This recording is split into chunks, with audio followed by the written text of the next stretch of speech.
The first thing I noticed was the pen. Black lacquer, gold tip, sitting neatly beside the lawyer's folder like it was waiting for an encore. And in accordance with the last will and testament of Thomas Whitman, dated June 14 of this year, the lawyer read, the entire estate, including the residence at 412 Cedar Ridge, the adjoining 24 acres, and all assets at First National Bank, is to be transferred to Daniel Whitman and Mark Whitman. No hesitation. No apology. The two of them didn't even try to hide their satisfaction. Daniel sat stiff, eyes on the table, doing the humble inheritor act for the benefit of the room. Mark leaned back, a smirk twitching at the corner of his mouth, like he was already measuring drapes. I stayed perfectly still. No sigh. No frown. No visible reaction. Because the signature on the will was wrong.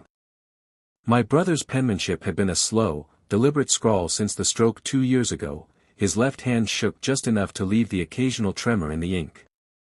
This signature was too clean. Too fast. Written by a hand that didn't know the truth. The lawyer closed the folder with a soft click. If there are no objections, we'll proceed with the transfers immediately. Daniel's foot was tapping under the table. Mark's smile grew a fraction wider. No objections, I said. Calm. Flat. The kind of tone people mistake for surrender. I stood, buttoned my jacket, and shook their hands. Daniel's was damp. Mark tried to crush mine, a show of strength. I didn't let go until his smirk faltered. Enjoy it, I said quietly. Every single piece of it. Outside, the air was dry and sharp. The parking lot was nearly empty. I walked to my truck without looking back, not because I was beaten, but because I never look back at prey once I've marked it. In my pocket was a key to a storage unit on the edge of town. Inside, years of my brother's letters, old contracts, bank slips, even his checkbooks. Every legitimate signature he'd ever made. Enough to prove this will was a cheap imitation, and to trace who had the arrogance to make it. They thought the game ended here. They thought I'd go quietly. They thought an old man wouldn't have the stomach for war. But I spent 30 years dissecting fraud for a living. I still have friends in federal offices who answer my calls on the first ring. And I know exactly how to make a forged inheritance cost more than the real thing. When this ended, they wouldn't just lose the property. They'd lose the right to walk anywhere without a guard escort. I didn't drive home after the will reading. I took the long way out of town, past Cedar Ridge, my brother's house now sitting under someone else's name. Daniel's truck was already in the driveway. Mark's car was parked crooked near the barn. They'd wasted no time moving in. I pulled over just far enough to watch through the bare winter branches. Mark hauled boxes inside. Daniel stood on the porch with his phone to his ear, grinning like a man who'd just been given a kingdom. The urge to walk up that driveway and wipe the smile off his face was strong. But quick revenge is sloppy. And sloppy gets you nothing. I left them to their celebration and drove to the storage unit. The air inside smelled like dust and engine oil, familiar, steady things. I unlocked the steel door and pulled out the banker's boxes stacked against the far wall. 10 years of my brother's life sat in those boxes, loan applications, insurance forms, medical records, even birthday cards. Every one of them bore his real signature. Not the counterfeit one they'd slid past the lawyer. I laid the papers out on the work table, side by side. Real against forged. The differences were obvious. Not to a casual observer maybe, but to me, and to anyone trained to pick apart fraud. I took high-resolution photos of each comparison, time-stamped, cataloged, and saved to both a hard drive and an encrypted cloud account. That was step 1. Step 2 was making sure they never saw me coming. For the next week, I played the part of the disinherited old man who'd accepted his fate. I avoided family gatherings. I answered their texts with polite one-line replies. I even congratulated them publicly when Daniel posted a photo captioned "New Beginnings." They thought it was over. While they slept easy, I started my own quiet war. First, I called Frank Bishop, a man I hadn't spoken to in almost 5 years. Frank used to run financial crimes for the Bureau before he retired. We'd worked a case together in '09 that ended with 3 contractors in prison for bid rigging. Frank still owed me a favor. "Jim," he said after I laid out the basics, "if you're telling me you've got a forged will and you can prove it, that's bad enough. But you said they're also moving assets around?" "That's right. And I think the will's just a cover for something bigger." We agreed to meet the next afternoon. Step 3 was pulling property records. A quick visit to the county clerk's office got me copies of the title transfer and the deed filing. Both had been pushed through at unusual speed, just 8 days from submission to completion. Too fast for normal holiday season bureaucracy. Which meant someone had greased the process. Step 4, I started mapping their money. The bank where my brother kept his accounts had merged with a national chain years ago. I still knew people in compliance who could run transaction histories without raising alarms. Within 48 hours, I had the first thread, a wire transfer from the estate account to a limited liability company in Wyoming. The kind of shell company people use when they don't want their names in public records. By the end of the second week, I had 3 LLCs tied to them, each moving funds in and out through short-term deposits, sometimes for less than a week. Classic laundering patterns. Frank agreed. "They're sloppy," he said over coffee. "Probably think they're untouchable because they've got the deed in their pocket.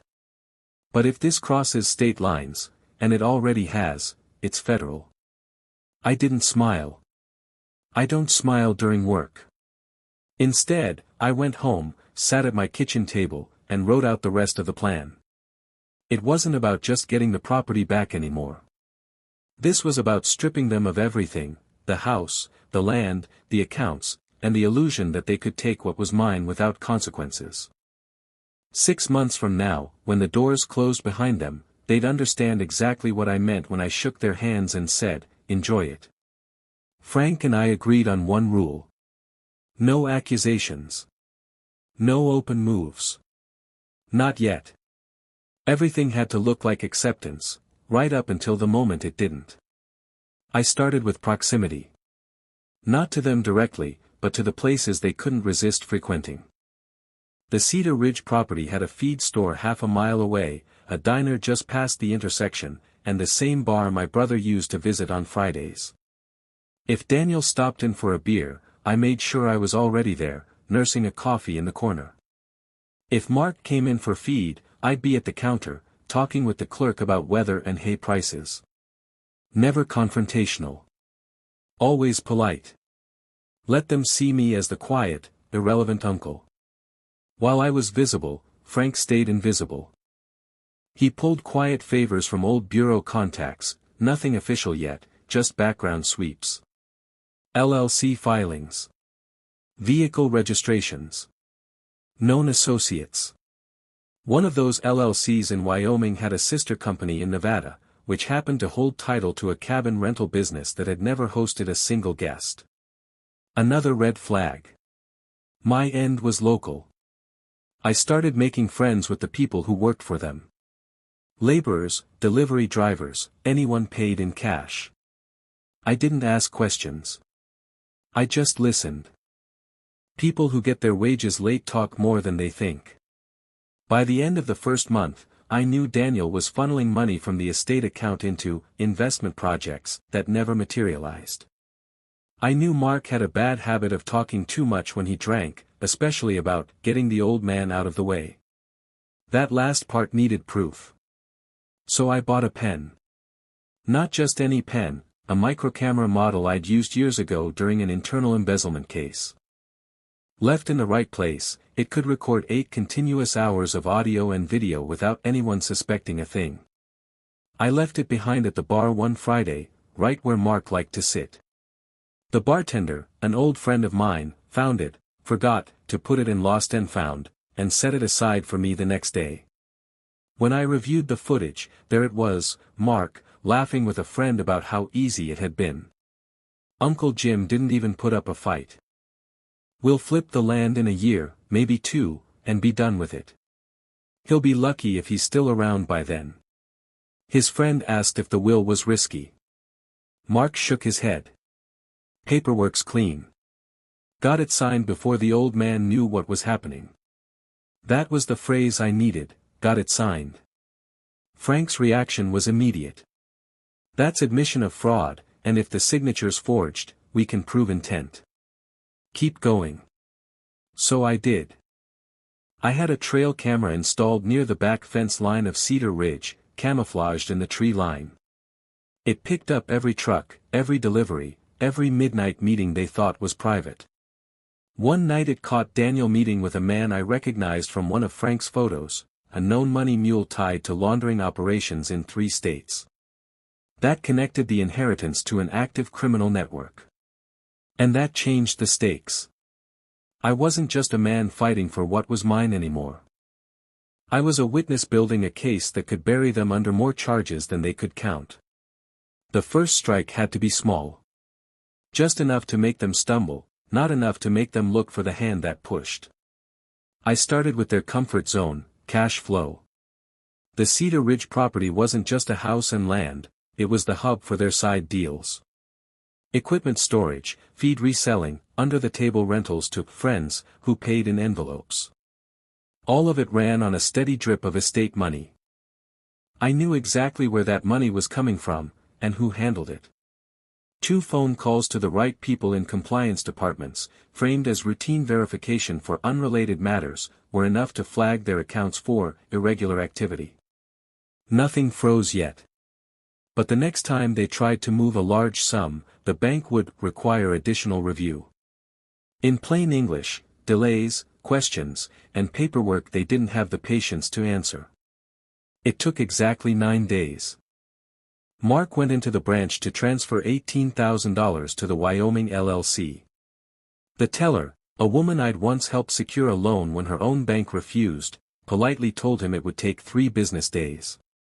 Security footage Frank pulled later showed him pacing in the lobby, muttering curses into his phone. Meanwhile, I began feeding the smallest details to Frank's contacts. Copies of the title transfer. Still frames from the trail camera showing the mule's truck on their land. Snippets from the bar recording. Each piece slid into the right inbox, where it would be added to a growing file that they didn't know existed. Then came the physical inconvenience. A call to the county zoning office, concerned neighbor, tone, about heavy equipment being stored without proper permitting. I didn't have to name them. Cedar Ridge was the only property in the area with backhoes parked in plain view of the road. 2 weeks later, they got a notice, remove or rezone within 30 days, or face fines. I didn't watch them read it, but I imagined Daniel's face tightening, Mark swearing under his breath. Frank warned me, keep the pressure light for now. You want them irritated, not panicked. Panic makes people cautious. I agreed. Which is why my next move wasn't about money or permits. It was about trust. Through a mutual acquaintance, one of their laborers I'd been buying coffee for, I let slip a half-truth, that I'd been talking to some old colleagues about the property. No specifics.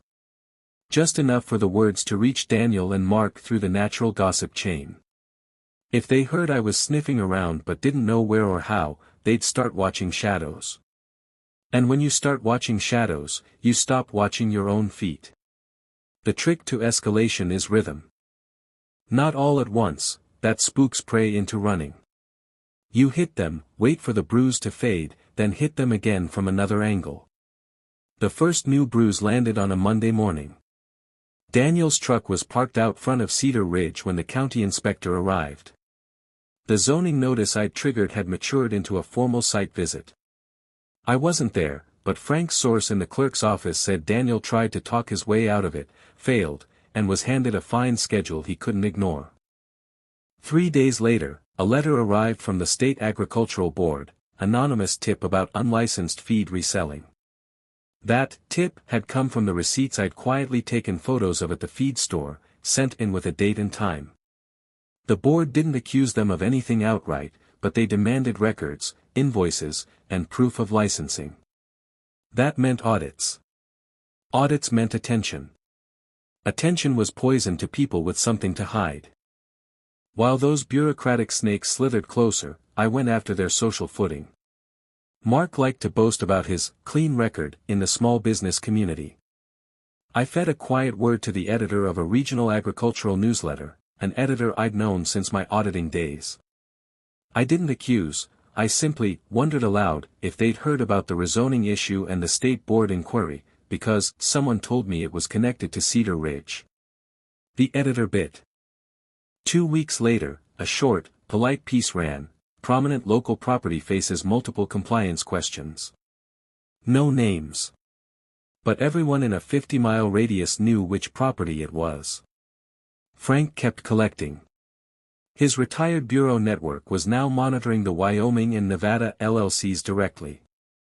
Both had started showing erratic transfers, smaller amounts, more frequent, classic behavior of people trying to move money without triggering thresholds. "They're spooked," Frank said. "Not enough to run, but enough to start making mistakes." I decided it was time for the first direct extraction of information.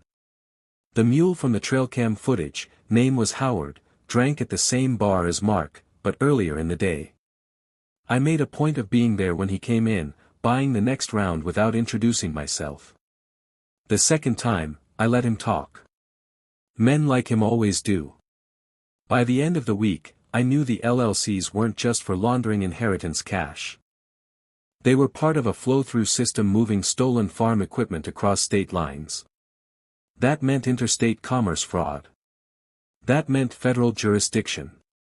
And that meant my case had just grown teeth. Now, every hit I'd set in motion, the fines, the inspections, the quiet rumors, wasn't just a nuisance. It was a prelude. By mid-March, the cracks weren't just visible, they were spreading. Frank liked to say people under pressure show you who they really are. Daniel and Mark were obliging. It started with the zoning fine. They'd been given 30 days to move the equipment or apply for rezoning. Moving the equipment meant losing access to the very tools they used for their side operations. Rezoning meant paying fees they didn't have. According to the county's online docket, they'd filed for an extension. It was denied. Next came the Agricultural Board inquiry. The letter demanded full records of feed purchases, sales, and storage practices for the last 12 months. That alone was bad enough, but the board had also CC'd the State Department of Revenue. That meant taxes. Back taxes. If they'd been skimming cash or hiding sales, the audit would drag it into daylight. Frank's updates were coming in almost daily now. "They're in triage mode," he told me over the phone. "Trying to figure out which fire to put out first, and they're stepping on each other in the process." He wasn't wrong. I watched them one Friday afternoon from the diner parking lot. Daniel pulled and driving his truck like it owed him money. Mark followed in a separate car, slamming the door hard enough to make the window shudder. They argued for a solid 3 minutes before going inside. I didn't need to hear the words to know the tone: blame, frustration, panic simmering just under the surface.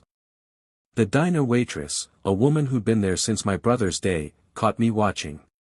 "Those two been at each other's throats all week," she said, topping off my coffee. "Mark says Daniel's the reason the fines keep piling up. Daniel says Mark's drinking too much and talking too loud." She shook her head. "Sounds like both are true." "Good. Let them start to see each other as liabilities. Nothing kills a partnership faster than mistrust." While they bickered, the financial news tightened. The flagged bank accounts had now drawn the attention of internal fraud teams. Transactions were taking longer to clear. In some cases, they were reversed entirely pending source verification. I knew exactly which transactions those were. Frank had been feeding the compliance departments just enough breadcrumbs to justify a closer look. The Wyoming LLC's account was the first casualty. A suspicious activity hold froze $42,000 for review. That alone would have been enough to cause trouble, but it was the Nevada account that really hurt. It was holding funds from the equipment flip operation Howard had bragged about. When those funds got stuck, their supply chain stalled. Howard showed up at the bar one night looking for Mark. Loud. Angry. Threatening to burn the whole deal down if he didn't get paid by Friday. I was sitting in my usual corner booth, pretending to work a crossword. I didn't even have to strain to hear the rest. Mark promised it was just a bank mix-up. Howard didn't look convinced. That was a crack I could widen. The next morning, I mailed an anonymous packet to Howard's P.O. box, a copy of the zoning violation, a clipping of the newsletter article, and a screenshot from the trail cam showing his truck at Cedar Ridge. No note. No explanation. Just proof that his business partner was radioactive. By the end of the week, Howard was gone. His truck didn't show up in the footage again. That left Daniel and Mark with product they couldn't move and buyers they couldn't reach. Meanwhile, the social fallout from the newsletter piece was spreading. The agricultural community isn't large. Reputation matters. At the feed store, I overheard one rancher telling another he wouldn't touch Cedar Ridge grain if it was free. That's the kind of talk that doesn't just hurt sales, it kills them. Frank called that Friday. They're late on 2 loan payments. One's the property mortgage, the other's for some heavy machinery. If they miss again, the bank can start repossession or foreclosure. I let that sink in. One more missed payment, and they'd be fighting to keep the house they'd stolen. The best part? I hadn't shown my hand once. Every problem they faced looked like it came from somewhere else, the county, the state, the bank, their own bad luck. But luck had nothing to do with it. The two of them were unraveling in plain sight. Daniel had taken to driving alone more often, avoiding the bar, avoiding town altogether. Mark was still out most nights, but he'd stopped boasting. Now he drank in short bursts, eyes always on the door, like he expected someone to walk in with bad news. I was content to let them wait for it. Because the bad news was coming. And when it arrived, it wouldn't be a letter or a fine. It would be the kind of knock on the door that changes a man's life forever. By April, the pieces were exactly where I wanted them. The nephews thought they were juggling too many problems at once. In truth, they were just dancing on a trapdoor I'd been building for months. Frank's people had moved from quiet background gathering to coordinated nudges. The flagged accounts. Those holds were no longer temporary. The Wyoming LLC's $42,000 had become evidence under review. The Nevada account was officially frozen pending investigation into interstate equipment theft. And the best part, they still didn't know the scope of what was watching them. The property mortgage was my next lever. Frank introduced me to a friend in the bank's collections division. A routine portfolio review suddenly highlighted Cedar Ridge's missed payments and zoning violations. That triggered an internal risk assessment, Code 4, we want this loan off our books before it turns toxic. 1 week later, a formal notice of intent to foreclose went out. At the same time, the State Agricultural Board's inquiry had escalated to the Department of Revenue. Someone in licensing had accidentally shared the zoning notice and newsletter article with the tax auditors. Now, not only did Daniel and Mark have to account for sales records, but they also had to explain how they'd reported so little taxable income on property that was supposedly turning a profit. And then came the liens. Frank's team found an unpaid $18,000 invoice from a contractor who'd done grading work at Cedar Ridge. The contractor had tried to collect for months, but Daniel kept putting him off. I called the contractor directly. You might want to protect yourself, I said. You can file a mechanic's lien on the property. Costs almost nothing and makes sure you're paid if they try to sell. He filed it the next morning. By the end of the month, Cedar Ridge had 3 active liens, the contractors, one from an equipment supplier, and one from a feed distributor who'd been stiffed on a bulk order. Liens meant the property couldn't be sold or refinanced without clearing the debts first. They'd trapped themselves on land they couldn't afford and couldn't unload. Social pressure kept grinding them down. The newsletter article had been picked up by a small radio station that liked running local interest pieces. The announcer didn't say their names, but the description was unmistakable. A certain Cedar Ridge property had ongoing regulatory challenges and pending foreclosure risk. Small-town gossip did the rest. Daniel started skipping public appearances entirely. Even the diner waitress noticed. "Haven't seen him in 2 weeks," she told me, refilling my coffee. "Mark comes in alone now, looks like he's aged 10 years. Frank's voice was steady but satisfied when he called that evening. "We're ready for the last step. The Bureau's Financial Crimes Unit is interested. We can hand them a package tomorrow that ties the forged will to the laundering. But once we drop it, it moves fast. We're talking search warrants in days, not weeks." I thought about that for a moment. It was tempting to pull the trigger immediately. But I wanted the timing perfect. Not just for maximum legal effect, but for maximum humiliation. So I told Frank, "We wait. 1 more month. And we serve it at a time they'll never forget." By the second week of May, they were circling the drain. I could see it in the way they moved, in the way their names came up in conversations at the diner, the feed store, even the post office. The word was out, Cedar Ridge was a sinking ship, and everyone with sense was getting clear before it pulled them under. The foreclosure clock was down to 18 days. The bank had stopped returning Daniel's calls. 3 liens were sitting on the property like rusted anchors, and every contractor within 100 miles had heard about their payment issues. The mule, Howard, wasn't just gone, he was angry. Frank's contacts picked up chatter that Howard had been talking to other buyers, telling them Daniel and Mark were poison and about to have company at the door. His absence cut them off from the equipment network entirely. Without that pipeline, they had no way to turn inventory into cash. The state audit had moved from polite letters to formal summonses. I'd seen the envelopes when the mail carrier dropped them off at Cedar Ridge, certified, signed for, no avoiding them. Missing the deadlines meant automatic penalties. Meeting the deadlines meant producing records they didn't have, or worse, producing records that confirmed they'd been hiding sales. And then came the human cost. Mark showed up at the bar one night in the same clothes he'd worn 2 days earlier. Hair unwashed, eyes bloodshot, hands shaking as he fumbled for his wallet. He didn't order his usual bourbon, he ordered water. That's the kind of shift you notice in a man who used to measure his ego in top-shelf pours. The bartender poured his water, leaned on the counter, and said, "You look like hell, Mark." Mark laughed once, sharp and bitter. Hell would be an upgrade. Daniel's decline was quieter but no less obvious.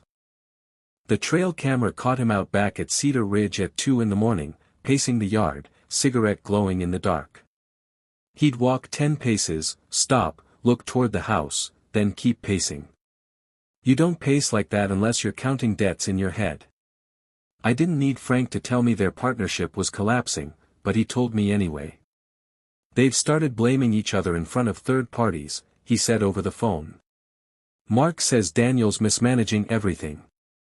Daniel says Mark's drinking and running his mouth. Their suppliers are backing out because they're afraid they won't get paid."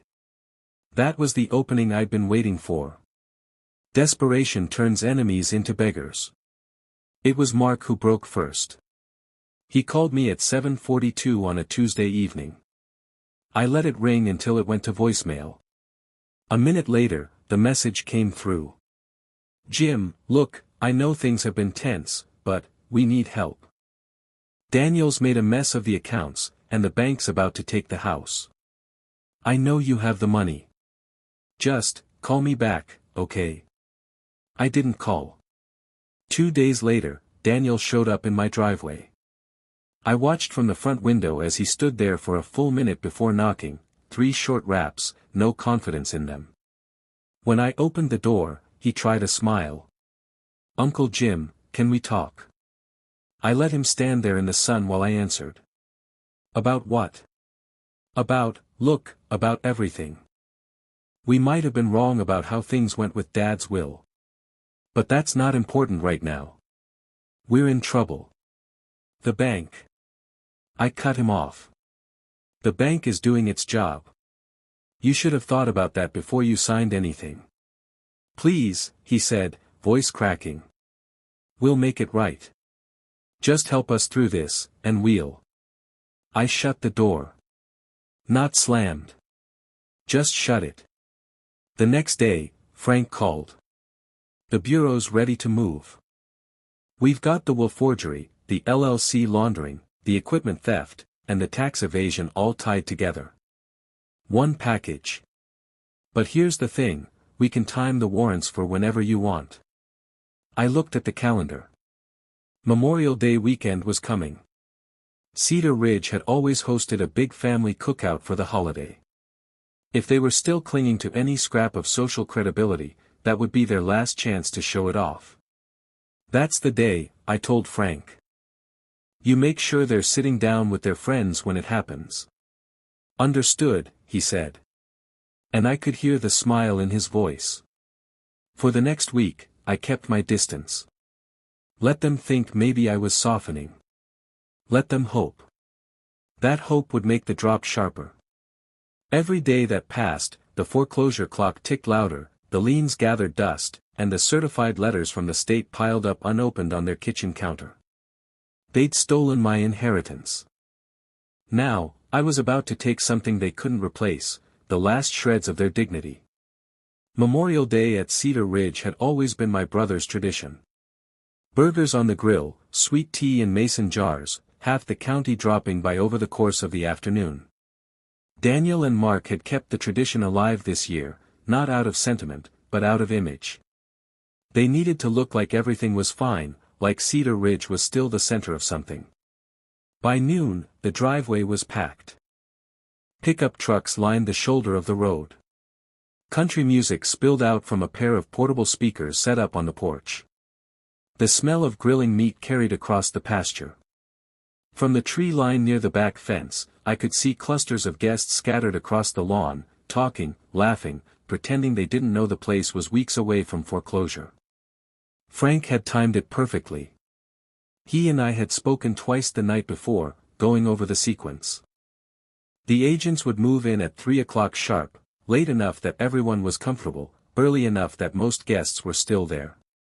At 2:55, I left my truck at the far end of the lane and started walking up the gravel drive. I was in no hurry. The sun was warm, the sound of conversation growing louder with each step. Nobody noticed me until I stepped onto the edge of the lawn. Daniel was manning the grill, spatula in one hand, beer in the other. He saw me first. His face froze for just a second before the practiced host's smile slid into place. "Well, look who decided to join us," he called out, voice too loud, as if volume could make it true. I didn't answer. I kept walking, straight toward the picnic table under the oak tree where Mark was holding court with a half-dozen guests. He saw me coming and set down his drink, eyes narrowing. "What do you want, Jim?" he asked when I was close enough. Before I could answer, the low crunch of tires on gravel cut through the chatter. A pair of black SUVs rolled up the drive, followed by a county sheriff's cruiser. The conversations faltered, then stopped altogether. Heads turned. The SUVs stopped short of the lawn. Doors opened. 6 federal agents stepped out, vests marked with big yellow letters. One carried a stack of folders. Another had a camera. The lead agent's voice carried over the sudden silence. "Daniel Whitman. Mark Whitman. We have federal warrants for your arrest on charges of will forgery, mail fraud, wire fraud, money laundering, and interstate transportation of stolen property." It was like someone had yanked the sound out of the world. Mark's face drained of color. "This is a mistake." The agent cut him off. "You have the right to remain silent. Anything you say can and will be used against you in a court of law." Two more agents moved in, hands on each nephew's shoulders, turning them toward the SUVs. One of the guests, a woman in a red sundress, gasped when she saw the handcuffs. Others stepped back instinctively, as if distance could shield them from the spectacle. Daniel looked around wildly, searching for an ally. His gaze landed on me. "You did this," he hissed. I stepped closer until only he could hear me. "I told you, you can steal an inheritance. But time and freedom? No." The agent pulled him toward the waiting SUV. Mark started shouting about lawyers, about misunderstandings, about knowing people. Nobody moved to help him. Nobody even met his eyes. While the agents read off the inventory list for the property search, computers, ledgers, safe contents, vehicle titles, I walked to the picnic table, picked up a plate, and set a burger on it. The bun was fresh, the meat perfectly cooked. I sat down under the oak, cut it in half with the side of my fork, and took a bite.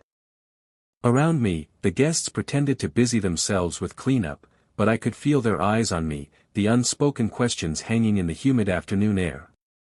I didn't answer any of them. I just ate. The SUVs pulled away at 3:18. The sheriff's cruiser followed. The yard was silent now except for the creak of the oak branches overhead. I finished my burger, wiped my hands on a napkin, and stood. As I walked back toward the lane, someone finally spoke. "Jim, was all that true?" "Everything they said." I didn't turn around. "They'll have time to think about it," I said. And kept walking. The headlines hit the next morning. Local men arrested in multi-state fraud and forgery case. The photos were perfect, Daniel and Mark in matching orange jumpsuits, wrists cuffed, faces hollowed out by the fluorescent light of the county jail. The article laid it all out: forged will, laundered funds, stolen equipment moved across state lines. Federal charges. Maximum penalties north of 20 years. By the end of the week, the bank had formally foreclosed on Cedar Ridge. Between the liens, the frozen accounts, and the legal seizures, there wasn't a dime left to cover the debt. The property reverted to the estate's residual beneficiary, me. The lawyer who'd read the forged will called to arrange the paperwork. His voice was tight, careful, as if he was trying to measure how much I knew about his role in rushing the transfer. I let him twist in the silence. I'd already given his name to Frank. The state auctioned off their vehicles and equipment within a month. Howard, the mule, didn't bother showing his face. The feds had him on a separate indictment, one that, coincidentally, also included statements about Daniel and Mark's business arrangements. Socially, they were already finished. In towns like ours, prison isn't just a sentence, it's an identity. The same people who used to nod at them in the feed store now crossed the street without making eye contact. Family members who'd once invited them to barbecues stopped answering calls. Even the ones who believed their side of the will story had read the court filings. Evidence has a way of stripping illusions. I didn't move back into Cedar Ridge right away. First, I had the locks changed, the paperwork filed, and every trace of them stripped from the house. The back fence was repaired, the yard mowed, the barn doors secured. No more midnight meetings. No more hidden trucks. Frank came by one evening, standing with me on the porch as the sun went down over the pasture. "You could have stopped them months ago," he said. Not a question, just an observation. "I could have," I agreed. "So why drag it out?" I watched the light fade from the sky before answering. "Because losing a thing fast feels like bad luck. Losing it slow, that feels like justice." The trial took less than 2 weeks. The evidence was airtight. The pen camera video. The forged signature compared to years of my brother's real handwriting. The banking records tying the inheritance to the laundering. The testimony from Howard. The paper trail from 3 states' worth of shell companies. The jury was out for just over an hour. Guilty on all counts. Sentencing was brutal, 12 years for Daniel, 14 for Mark. No parole before half served. I attended the sentencing. Sat in the front row, suit pressed, shoes shined. Neither of them would look at me, but I made sure they could hear my voice when the judge asked if the victim wanted to make a statement. I'm not here for revenge, I told the court. I'm here to make sure they never do to someone else what they did to me. I paused, just long enough for the weight of it to settle. And I think we've accomplished that. Back at Cedar Ridge, the air felt different. Cleaner. I walked the fence line one last time that summer, checking the posts the way my brother used to, watching the grass ripple in the breeze. The property was mine again, but that wasn't the victory. The victory was knowing they'd see the same sky every day for the next decade through a set of bars. On the porch, I sat in the old rocking chair, poured 2 fingers of good bourbon, and raised the glass toward the horizon. To Thomas, I said quietly. And to myself, they thought they'd taken everything. All they did was give me time to sharpen the knife.